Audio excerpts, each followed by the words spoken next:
nama Bapa dan Putra dan Roh Kudus. Amin. Allah Bapa yang murah, terima kasih atas penyertaan-Mu, belas kasih-Mu, perlindungan-Mu, dan penyertaan-Mu pada kami. Pada hari ini kami dapat berkumpul di tempat ini dalam kelompok komunitas kami, Meditasi Kristiani, untuk memulai pertemuan kami yang pertama dalam tahun ini, 2022. Terima kasih tak terhingga atas kemurahan hati-Mu pada kami semuanya. Kau telah memberikan kami kesehatan jasmani dan rohani.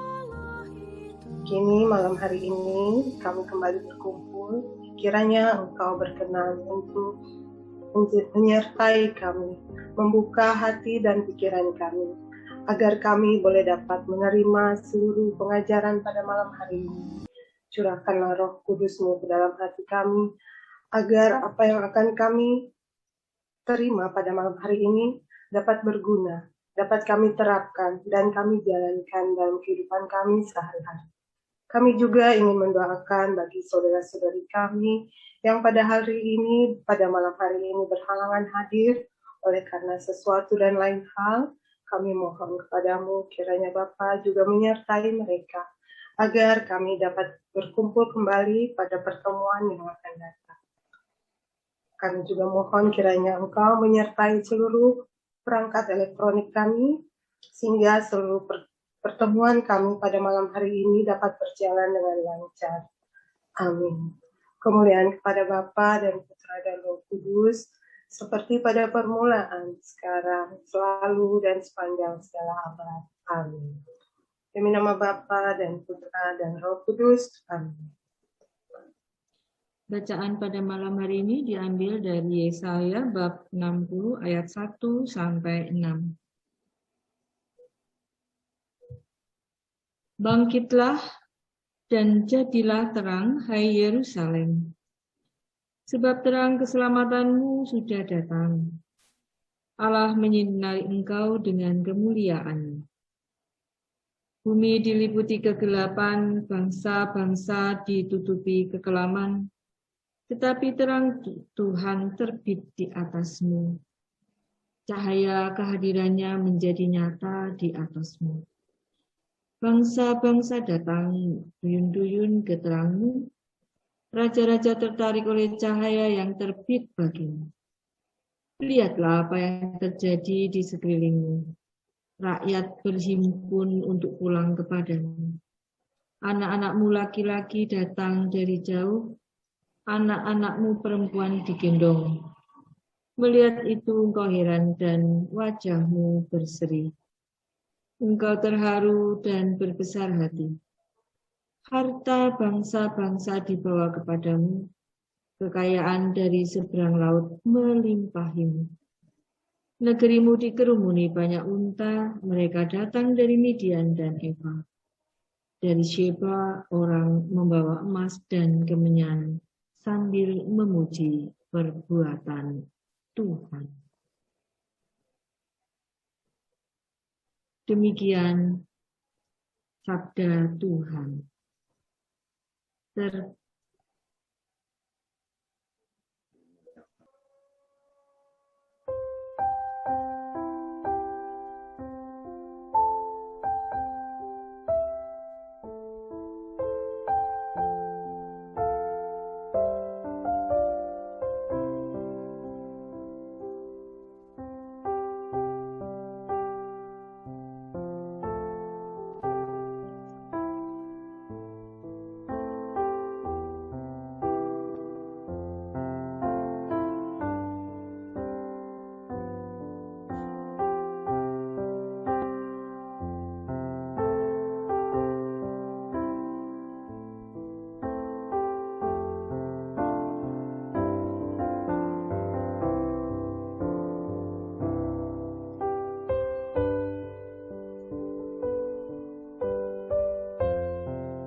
Kemuliaan kepada Bapa dan Putra dan Roh Kudus, seperti pada permulaan, sekarang, selalu, dan sepanjang segala abad. Amin.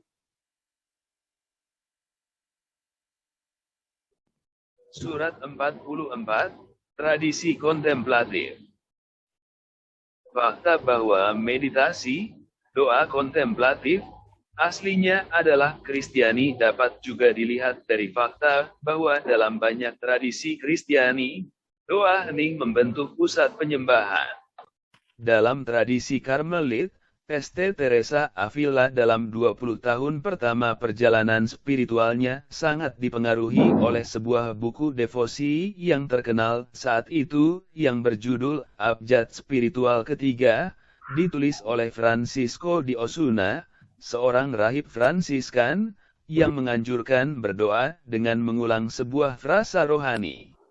Dengan dia sebagai panduan, Teresa dituntun dari doa diskursif menuju doa yang dia sebut, doa hening, atau bahkan, doa persatuan.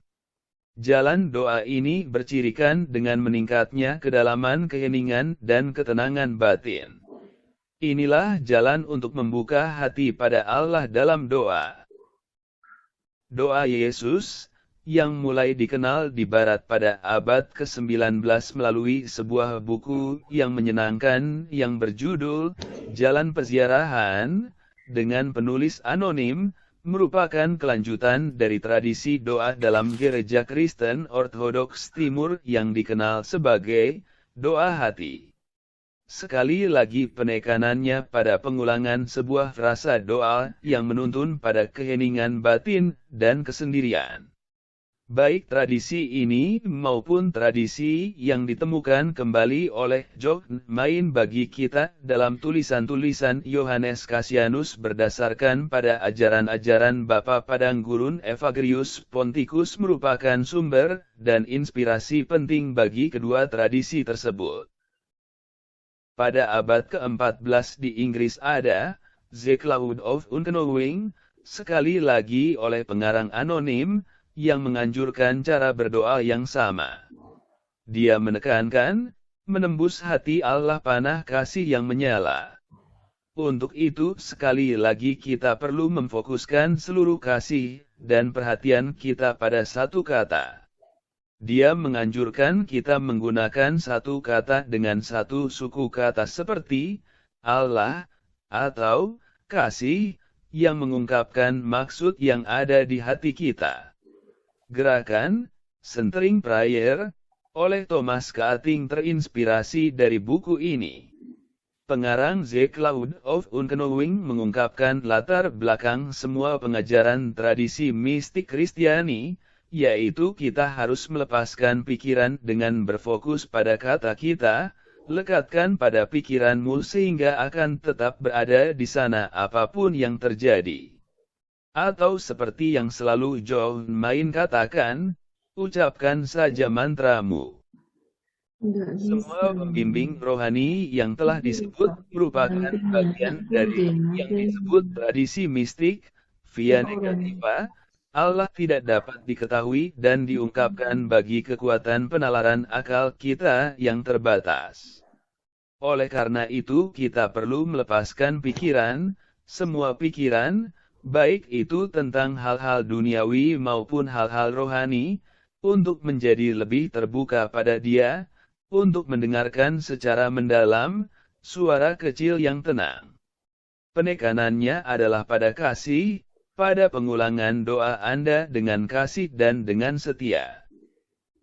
Sekarang ini, perbedaan misalnya antara tradisi Karmelit, Centering Prayer, dan Komunitas Mondial Meditasi Kristiani, adalah kurang lebih dari korespondensi antara cara kita masing-masing berdoa.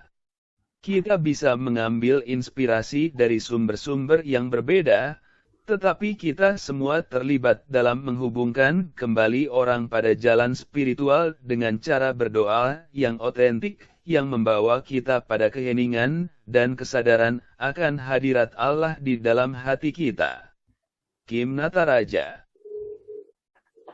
Baik, ada yang ingin di-sharingkan terkait tradisi ini atau mungkin sharing pribadi terkait meditasi pribadi yang telah dijalankan selama ini, kiat-kiat atau masukan atau bisa menjadi dukungan buat kita semua yang kadang-kadang ups and down ya. Dari semua surat-surat yang kita peroleh dalam daily wisdom ataupun surat dari John Main, semuanya selalu sama. Mungkin dari Ibu Aru, bagaimana Ibu? Saya buka dulu ya. Oke, selamat malam Ibu Bapak semuanya.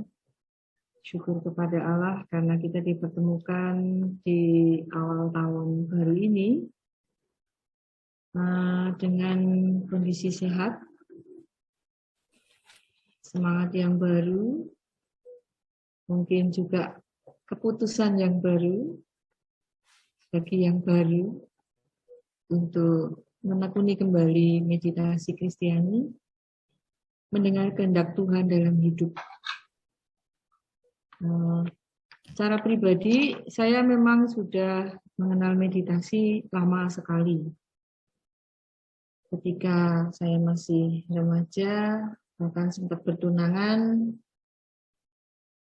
Tunangan saya waktu itu sempat juga tidak setuju oleh kebiasaan atau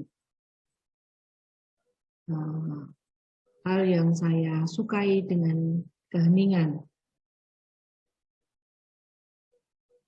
Tapi sempat dia ikut di Fiat Voluntas Tua dan dia sudah terbuka setelah 25-26 tahun lalu, baru dia menyadari bahwa memang meditasi atau keheningan itu berkaitan dengan kepercayaan. Kalau iman kita kepada Kristus itu masih sebatas otak atau diskursif, itu pasti akan jatuh pada perdebatan. Tetapi mengalami Kristus itu sendiri itu terkait dengan peristiwa-peristiwa yang berkaitan dengan batiniah. Centering prayer itu sudah saya kenal dan saya jalani sebelum meditasi Kristiani. Justru saya mengenal meditasi Kristiani setelah dalam proses penerimaan saya ke Batu Malang. Ya, mungkin ada yang sudah pernah dengar kisah saya juga pernah ceritakan waktu itu. Nah, saya waktu itu proses menerima oleh seseorang di masa lalu saya. 13 tahun saya menyimpan itu. Dan puji Tuhan, tahun ini, bukan tahun ini ya, tahun 2001 akhir, setelah Fiat Voluntas Tua. Jika yang satu tadi ikut gabung di Fiat Voluntas Tua, tapi yang ini sesudah Fiat Voluntas Tua selesai, baru dia beri dukungan tentang meditasi Kristiani, dan dia ingat betul apa yang terjadi prosesnya waktu 2007 ketika saya ke Batu Malang. Dan bertemu dengan meditasi Kristiani, dan tidak ada yang menyangka bahwa kemudian setelah saya kembali ke Samarinda, saya membuka komunitas di sini. Dan dia menjadi salah satu bagian dari kisah realitas hidup saya. Mengalami Allah dalam keheningan. Centering prayer memang beda dengan meditasi Kristiani. Kalau meditasi Kristiani satu kata diucap berulang-ulang dan itu tidak diganti-ganti. Tapi kalau centering prayer itu kita hening, belajar hening, fokus, kemudian suara hati kita yang kita dengar, itulah yang kita ucapkan. Jadi bisa saja meditasi bulan kemarin, bulan sekarang, tahun yang lalu, tahun yang sekarang itu berbeda. Yang diucapkan, kata mantranya itu berbeda. Itu beda dengan situasi atau kondisi ya. Kita memang larut betul dalam keheningan, betul-betul hening. Dan makna yang saya tangkap dari meditasi Kristiani adalah kesetiaan dan ketekunan.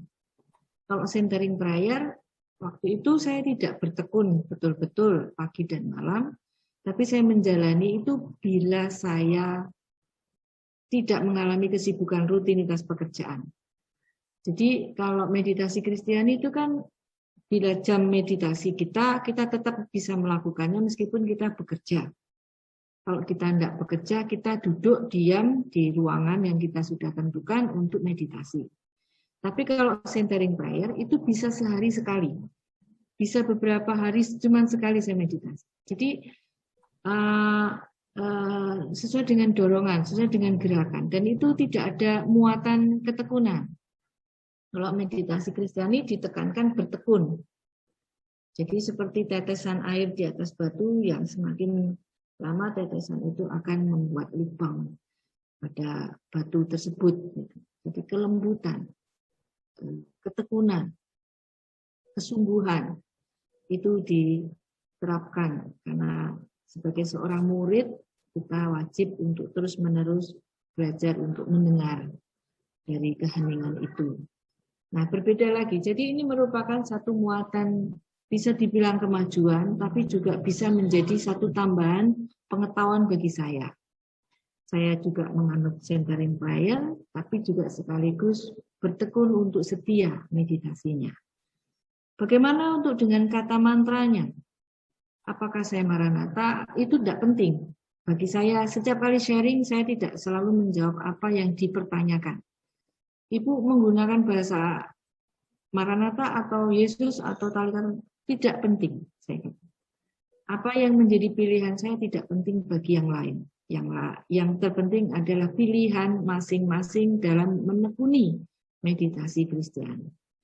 Centering prayer itu bisa saja muncul suatu ketika saya mengalami satu momen silensium yang cukup secara batin. Ada seorang sahabat yang juga mengatakan tentang pembersihan diri, artinya jika diri bersih, jika batin bersih, tidak ada emosi, tidak ada kekecewaan, tidak ada amarah, tidak ada luka, semua itu bisa dipulihkan. Memang tidak bisa cepat, tapi lambat laun kalau kita mau belajar untuk mencoba untuk mengasah diri, membersihkan diri, itu akan didapatkan semacam ya seperti centering prayer yang saya alami, tetapi bahasanya berbeda dia. Nah, dalam hal ini memang peran diskursif masih perlu diperlukan. Artinya bacaan kitab suci atau Lectio Divina atau kemudian kita membaca bacaan rohani, kita merenungkan, merefleksikan, itu membantu sekali apakah kita bisa menekuni meditasi ini dengan baik atau tidak. Meditasi yang terpenting yang saya alami itu membawa pada kesadaran bahwa saya dikasih Allah. Kemarin ketika saya menjalani operasi, berangkat setir sendiri, tanda tangan sendiri, itu saya mengalami titik suara jiwa yang cukup membuat saya terguncang. Tapi kemarin saya bicara dengan psikolog Pak Budi Sarwono, dia mengatakan situasimu saat itu mungkin antara kematian dan kehidupan, maka kamu mengalami titik jiwa kesunyian atau loneliness atau kesepian. Dan saya mengatakan iya. Nah, saya menyadari bahwa ini menjadi satu kebutuhan yang tidak bisa saya hindari. Nah, ini mungkin kemarin-kemarin saya mengalami kesombongan atau mengalami tidak tahu diri lah. Jadi saya menyadari sekarang ini saya sangat tidaklah berarti apa-apa. Dan jika kemudian saya dipulihkan dalam 1 bulan kemarin, karena seminggu sekali saya kontrol diri saya dengan asisten saya, lalu kemudian sebulan kemarin kontrol kembali ke dokter, dan dia melakukan hal pemeriksaan yang sama dengan yang biasa saya lakukan dengan asisten saya. Dokter mengatakan baik, oke, penyembuhan lebih cepat, padahal saya mencoba untuk tidak makan daging, tidak makan ayam, tidak makan ikan. Saya mencoba untuk vegetarian, untuk pemulihan yang betul-betul sempurna. Waktu itu saya mengikuti kata teman saya, fisik dulu kamu sembuhkan, baru kemudian kalau kamu sudah betul-betul fisik, kamu bisa pulih, sembuh, kemudian kamu menata batinmu, apa yang kamu inginkan, apa yang kamu rencanakan ke depan. Nah, ini satu tatanan. Kayaknya jauh lebih step demi step, batin itu lebih terarah. Meditasi membantu untuk itu. Jadi bagi saya sharingkan ini kepada teman-teman atau Bapak Ibu yang mungkin jauh lebih berpengalaman daripada yang saya alami. Meditasi sangat membantu saya. Ketika saya sendiri, saya tidak merasa sendiri. Ketika saya butuh pertolongan, Tuhan tidak jauh dari saya. Tuhan Allah yang Immanuel. Meski saya mengatakan itu peristiwa malam gelap, tetapi ingatan akan Allah itu tidak hilang. Jadi kemampuan daya, memang Romo Bono, Antonius Raja Basa, saya sharing dengan dia mengatakan itu malam gelap. Pokoknya bersabar, bertekun dalam doa, nanti semua akan berlalu. Kata-kata berlalu itu membuat saya yang merinding, menangis, dan saya katakan, saya rindu itu berlalu. Karena bagaimanapun juga ketika mengalami ketenangan, kedamaian, luar biasa. Kita tidak menjadi panik, kita tidak menjadi takut, kita tidak menjadi sendiri, kita tidak menjadi linglung, kebingungan. Yang apa yang saya rasakan saat itu betul-betul kayak blank, kayak orang tidak punya apa-apa.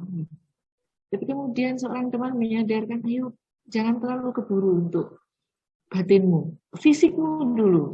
Jadi itu sesuatu yang kayaknya aku dibawa, oh ya, kesadaran pada mindfulness yang tahap demi tahap aku harus mundur sejenak, mundur demi satu langkah lagi untuk bisa kemudian menata diri, menata batin, baru meditasi itu jauh lebih efektif lagi saya jalani. Selama meditasi tidak benar-benar saya jalani dengan baik, ingatan akan Allah itu yang hidup. Oh ya, aku dulu pernah ditolong Allah. Oh ya, aku pernah ditolong Tuhan hingga tidak sampai masuk dalam hal dosa. Seperti itu. Oh ya, dulu aku diberi suatu karunia hingga saya sampai proses menerima itu bisa saya jalani dengan baik. Ya karena Tuhan Allah beserta. Karena unknowing atau di awan ketidaktahuan itu betul-betul siapa yang akan memberi petunjuk jalan seperti itu kalau bukan roh sendiri. Nah itu peristiwa hidup dalam roh itu dialami. Hidup dalam roh yang seperti apa kita nggak tahu. Ya jalani saja. Nanti Tuhan akan menuntun bagaimana sesuai dengan kinerja dia. Di meditasi Kristiani dan centering prayer itu basicnya sama. Lalu kemudian Santa Teresa Avila dengan Teresiannya atau doa Yesusnya itu juga memiliki dasar yang sama. Mama ngomong sama Lydia, ada musik.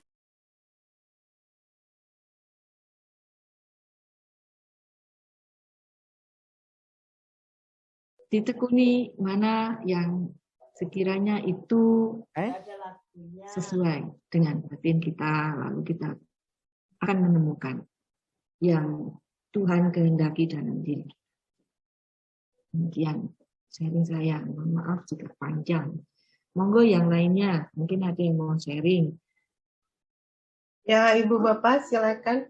Jadi malam hari ini Ibu Arum telah memberikan kita suatu masukan ya, bagaimana Ibu Arum menjalani hidup. Di samping itu meditasi dalam segala hal kehidupan yang terjadi, Ibu Arum tetap setia. Meditasi memang luar biasa. Baik, siapa Ibu Bapak Daniel, mungkin Ibu Sabina, Pak Pir, Ibu Nunu, silakan. Makasih Ibu. Bolehkah bertanya? Silakan. Terima kasih sharingnya Bu Arum. Yang saya mau tanyakan, di meditasi ini kan tujuannya untuk keheningan batin. Jadi yang saya mau tanyakan, ya mungkin sebagian dari pengalaman Bu Arun, itu hal dalam istilahnya kalau datang hal yang kurang beruntun lah, atau kasarnya saat duka cita, bagaimana caranya, apakah butuh waktu itu untuk jalani meditasi, supaya sekalipun kita dalam suasana duka cita, tetap kita dalam keadaan hening, tenang, pokoknya kelihatan tidak ada masalah. Nah, demikian juga sebaliknya. Pada saat kita mungkin ada keberuntungan, tidak kelihatan terlalu girang atau besar kepala atas pujian, tetap kelihatan tenang, rendah hati, ya hening. Jadi itu mungkin yang saya tanyakan, apakah dalam proses waktu meditasi yang kita jalani itu butuh waktu lama itu baru istilahnya kita boleh memperoleh keheningan itu. Terima kasih. Iya, Terima kasih Pak Daniel. Silakan Bu Arun. keheningan itu bagi saya merupakan sebuah rahmat. Ya, keheningan itu bagi saya merupakan sebuah rahmat, dan itu mungkin jawaban saya untuk Pak Daniel. Selama saya tidak diberi rahmat oleh Tuhan keheningan itu, saya hanya mencoba untuk belajar mengendalikan pikiran saya. Pikiran saya ketika meditasi, ya, seperti monyet itu bergelantungan. Ketika saya duka, belum lama ini saya juga merasa berduka karena saya kehilangan, meskipun tidak kehilangan kematian, tetapi kehilangan seseorang yang dalam arti mengisi hidup ya. Tapi sebenarnya ya sudah lama, tapi saya tidak terlalu ini karena masih hidup lah, masih bisa diusahakan gitu. Tapi ketika itu tidak bisa diusahakan, ya saya betul-betul kehilangan gitu. Tapi ya itu sebuah pilihan gitu, dan saya harus membuat sikap dan keputusan tidak memaksa.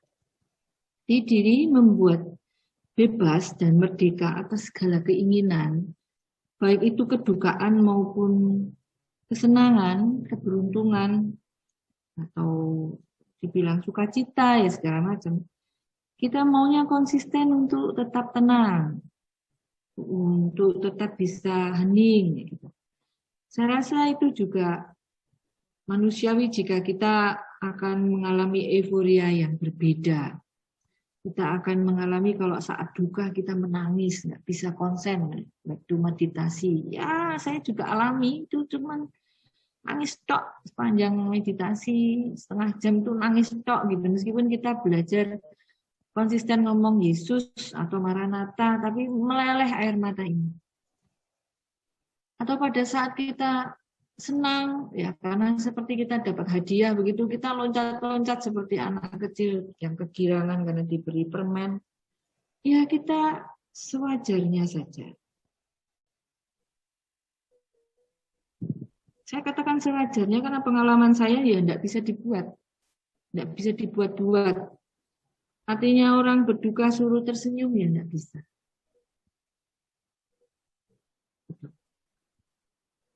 Ada orang yang ada yang mungkin bisa berduka tetapi tetap tersenyum ya. Ya mungkin ada sudah, itu makanya karunia.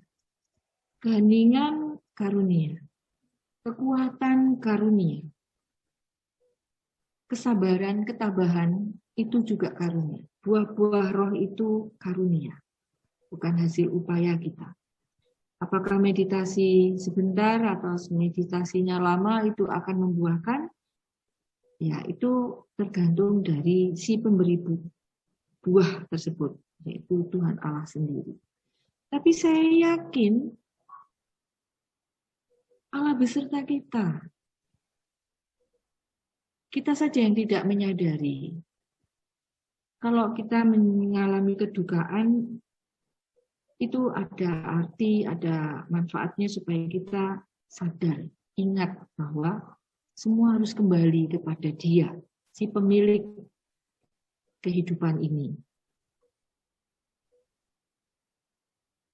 Itu menjadi refleksi panjang ketika kehilangan itu seperti melepaskan. Kita belajar untuk melepas. Meditasi juga belajar untuk tidak lekat,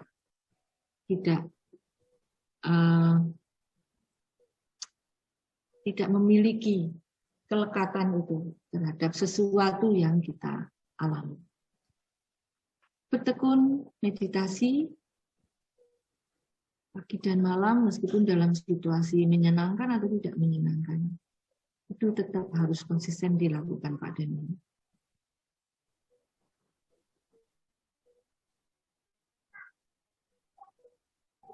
Jangan dipikir hadiahnya dulu, apakah kita akan mampu atau tidak, tapi lakukan saja, jalani saja. Dan kalau mau sering-sering aja buka renungannya Romo Bono, karena dia lama-lama juga menyinggung soal meditasi Kristiani.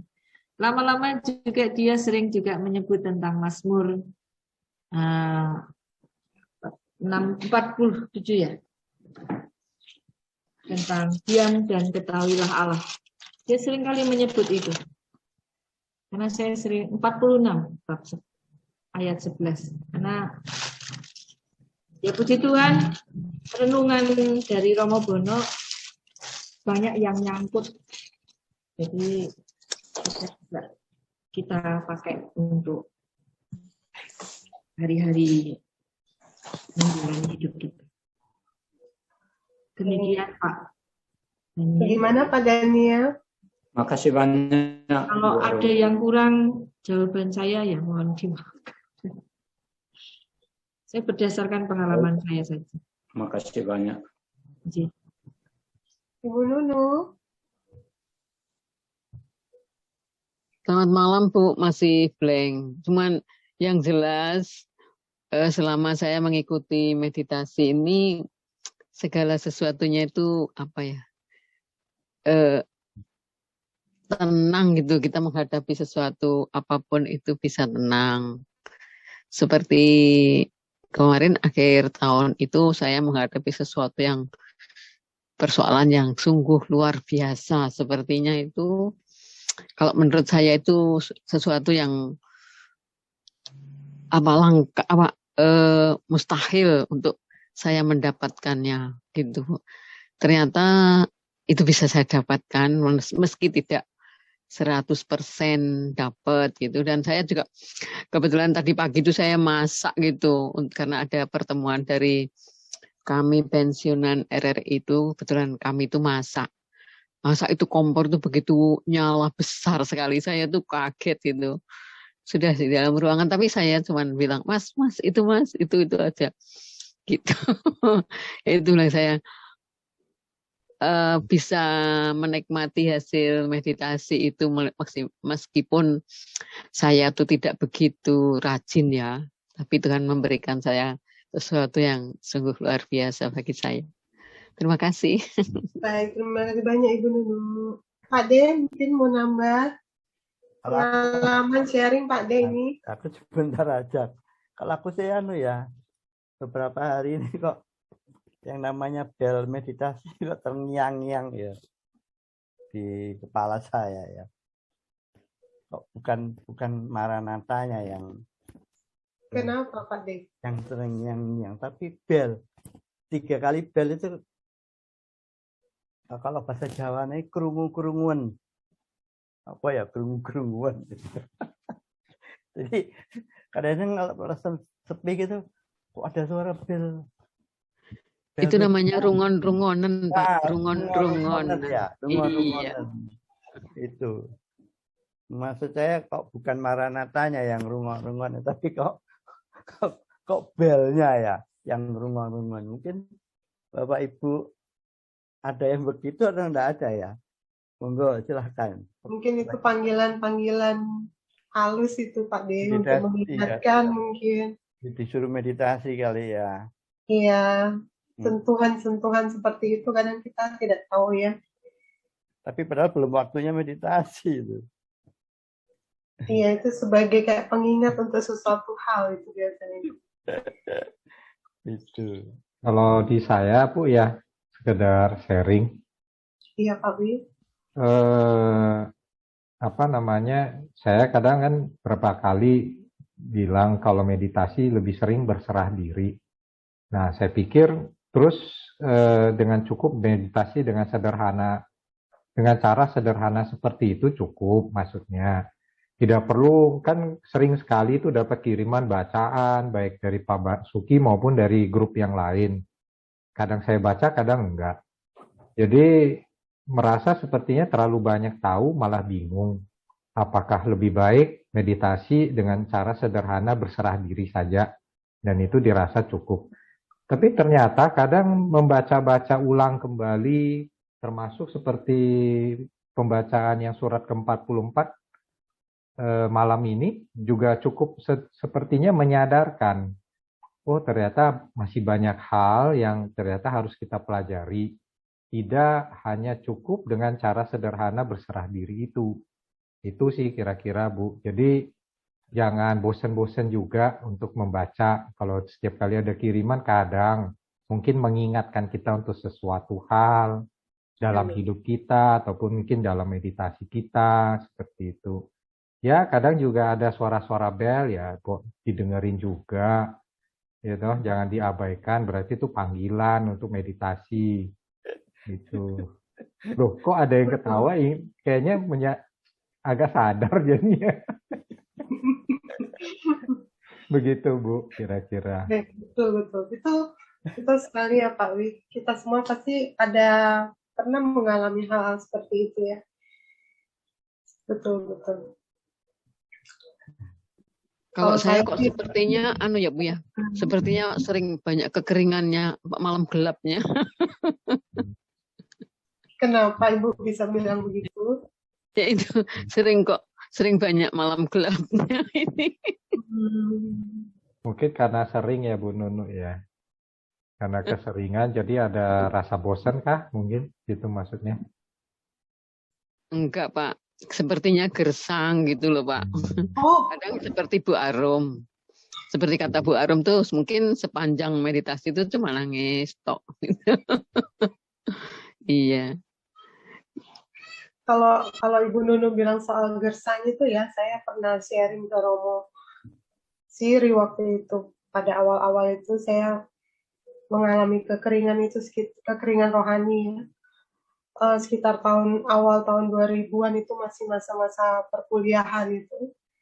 Memang akhirnya saya betul-betul jatuh sampai sulit untuk bangkit berdiri. Dalam arti ketika kita mengalami kekeringan itu adalah momen-momen yang saya tidak mau kembali lagi untuk hal itu. Makanya saya selalu berharap untuk tetap setia mohon ketaatan. Karena tidak semua bisa orang melewati hal-hal kekeringan itu. Tapi semoga tidak berlarut-larut ya untuk soal kekeringan rohani itu. Karena biasanya kebosanan kita atas segala rutinitas kita itu juga bisa menyebabkan hal itu. Sangat berbahaya kalau kita tidak menyadari dan cepat bangkit. Saya jatuhnya kedua kali itu ketika almarhum adik saya meninggal kecelakaan di Samarinda. Jadi saya bisa dikatakan betul-betul murka dan marah kepada Tuhan. Marah, sangat marah. Saya menganggap bahwa saya itu anak manis ya, di hadapan Tuhan melakukan segala hal dengan baik gitu. Mentaati banyak hal, rajin ke gereja, berdoa, pokoknya sangat intim dengan Tuhan. Tapi ketika Tuhan mengambil sesuatu yang begitu berarti dalam hidup saya, yaitu adik laki-laki saya satu-satunya, saya langsung kayak lepas kendali itu. Tapi saya sadari itu salah, sangat salah ketika saya menghadiri seminar dari Romo Rudi Wawor mengatakan bahwa kesedihan yang bertahun-tahun itu mengakibatkan dosa. Betul, saya akui itu. Dosa karena apa? Saya tidak mau ke gereja. Itu saya akui. Saya marah sekali. Saya setiap kali kalau mau sambut, pasti saya menangis. Saya tidak terima. Tapi dengan berat hati tetap saya sambut juga. Kembali ke kursi saya menangis. Itu bertahun-tahun saya menangis. Betul, kata Romo Rudi Wawor, kesedihan yang bertahun-tahun itu mengakibatkan dosa. Sangat dosa, berdosa berat termasuk. Karena kita tidak mengakui apa kehendak Tuhan terhadap orang lain. Dalam hal ini, apa yang terjadi terhadap adik saya. Tapi itu cukup lama untuk saya sadari, karena saya begitu marah, begitu. Mungkin Lisa Fernandez kali yang murka dengan Tuhan, makanya saya saat ini betul-betul bertobat. Saya tidak mau lagi untuk berpaling dari Tuhan. Saya yakin segala sesuatu yang terjadi dalam dunia ini, baik atau buruk, itu adalah kehendak Tuhan. Tentu jalannya berbeda dari kita atau kepada orang lain. Tapi karena mungkin saya akui juga iman saya masih kurang, walaupun saya menilai diri saya rajin ke gereja, saya anak Tuhan, saya manis, saya saya selalu mencari Tuhan, selalu membaca segala hal untuk berusaha mencari Tuhan, membaca, pokoknya dekat dengan Tuhan. Tapi ternyata tidak seperti itu. Ternyata bukan seperti itu yang Tuhan mau.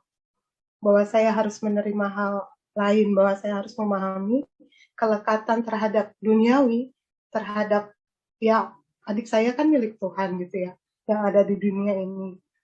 Jadi saya salah memaknai, salah membaca pemahaman apa yang menjadi kehendak Tuhan dalam diri saya. Namun puji Tuhan, orang tua saya itu yang memberikan contoh yang baik, ketaatan dan kesetiaan, yang akhirnya terus saya pertahankan. Saya tidak mau lepas lagi untuk masuk hal-hal yang membuat saya jatuh. Demikian mungkin. Makanya meditasi memang benar-benar menguatkan. Lalu ini sudah pengumuman ya? Iya. Lalu syukur kepada Allah, ini saya juga baru tahu. Jadi karena Monsinyur hari ini, Monsinyur Harjo 40 tahun imamat, saya kemudian membuka autobiografi beliau waktu tahbisan imamat 40 tahun yang lalu. Jadi moto imamatnya adalah Fiat Voluntas Tua. Jadi kita menggunakan kemarin itu sangat tepat, dan kita memiliki gembala yang kita yang sesinergi dengan kita. Fiat Voluntas Tua, terjadilah menurut kehendakmu. Jadi ini kayaknya saya juga. Sepertinya ini aku juga. Kalau kita biasa leksi divina, akan ada bahasa-bahasa kitab suci, 1 ayat, 2 ayat yang mengena di kita. Seperti pada kemarin itu surat Yohanes yang mengatakan, bukan aku yang terlebih dahulu, tetapi Allah yang terlebih dahulu mengasihiku dengan mengutus putranya sebagai penebus dari dosa-dosa kita.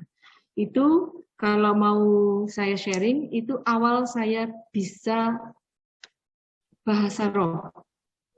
Ya, jadi kalau dalam karismatik itu kan ada mereka yang istilah bahasa roh.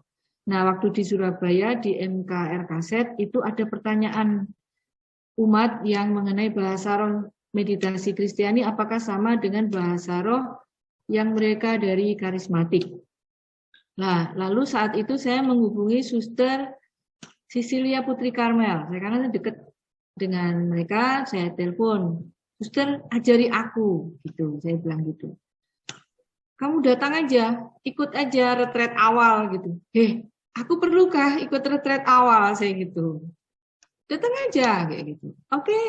Untuk menjawab pertanyaan dari seorang Bapak tentang meditasi itu baru saya ke sana. Nah, ketika hari pertama retret awal itu kan ada sesi Lexio Divina lalu tuguran. Nah, disitulah bahasa roh itu saya terima sebelum penjamahan, sebelum peletakan tangan. Jadi waktu itu saya cuma bisa terdiam dan tidak bisa menjelaskan justru. Ketika saya kembali ke RKZ, nggak bisa ngomong saya. Apakah saya seorang karismatik? Atau saya seorang silensial atau seorang yang menyukai keheningan? Saya tidak tahu. Jadi yang saya cuma bisa alami keheningan juga bahasa roh. Karena ketika kita berbahasa roh, sebenarnya itu jauh dari pikiran kita, jauh dari batin kita. Jauh itu artinya nggak bisa dibatin, nggak bisa dirasakan, nggak bisa dipikir, nggak bisa dihayati secara nalar, secara knowledge kita, tetapi itu ngalir saja dan adanya hanya rasa syukur dan sukacita. Jadi kalau kita, terus saya kemudian meyakini Bapak Ibu kalau menekuni doa keheningan ini, percayalah, seperti bahasa roh, karunia-karunia yang lain itu akan mudah dipahami. Akan mudah sekali untuk diterima. Jadi kita nggak akan eyel-eyelan dengan orang lain. Itu yang menjadi pembelajaran saya dengan apa yang saya alami. Jadi kalimat surat Yohanes yang kemarin itu betul-betul menjiwai saya dalam hidup dalam roh. Karena Allah lah yang lebih dahulu melakukan itu sebelum saya menjalani semuanya ini. Semoga rahmat Tuhan menyertai kita semua. Amin. Menjadi rumah spiritual yang sejati bagi yang mencari. Semoga keheningan ini menjadi kekuatan untuk membuka hati kami kepada citra Allah. Sehingga dengan demikian kami saling mengasihi, mengalami damai, berlaku adil, dan menjadi manusia yang bermartabat. Semoga keindahan kehidupan ilahi memenuhi setiap hati kami yang berdoa dengan harapan dan kegembiraan. Semoga kami yang berdoa di sini dikuatkan oleh Roh untuk melayani semua yang datang dan menerima mereka sebagai Kristus sendiri. Doa yang sederhana ini kami ungkapkan dalam perantaraan Kristus Tuhan kami. Amin. Dalam nama Bapa dan Putra dan Roh. Amin.